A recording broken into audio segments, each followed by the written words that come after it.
If you scan a compact SeedQR with your phone, you will see some gibberish. So with that, SeedHammer, I noticed that we had a recent upgrade to the software here regarding the QR code. I was wondering if you could touch on that. Yeah, so yes, we originally, or until the most recent update, we would engrave. So what we do is we engrave 3 things, or 4 things actually. We, on the one side of every plate, we engrave the seed and its QR representation. And on the other side, we have the descriptor, either the full descriptor or a share of the descriptor and its QR representation. And the way we did the QR representation for your seed were using the SeedHammer format, which I believe they came up with it, which is the compact SeedQR. And the thing with compact SeedQR is that it's compact, which hence its name. So it takes up less space, which means that you can.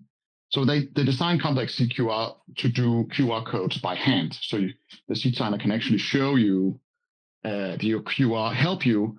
If you have a piece of cardboard or something where you have the pre-generated areas of the QR code already printed, the SeedHammer can actually help you generate by hand a QR code if you just have a pen or something. So that to do that, they needed QR codes to be as small as possible. So they came up with this compact SeedQR. And hence the name. It gives you very small QR codes. The problem with compact SeedQR is that to gain the efficiency in encoding, it uses a binary encoding of your seed. So the QR code actually contains binary code, whereas most QR codes contain textual information. So letters, alphanumeric, so digits, letters, some symbols, and so on.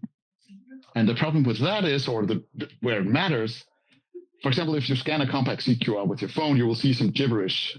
Just take your camera app or something and then point it at a compact SeedQR, you will see more or less gibberish. That's what binary looks like to a scanner that doesn't know what the QR code contains. So the problem is that some scanners, especially those cheaper hand scanners that are not camera-based, not software-based, they can't really understand this binary format, or they can understand it, but they give you something else to the receiver.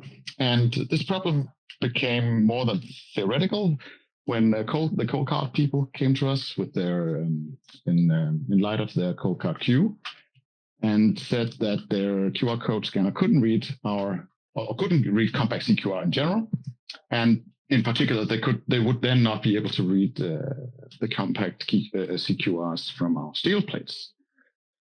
And we went back and forth a little bit, and we came up with, well, the easiest way to solve it would just be to switch to the just SeedQR, which is also a very similar representation, but doesn't use the binary representation. It uses the digits. So it has 4 digits for each of your words, and that pretty much solves that problem.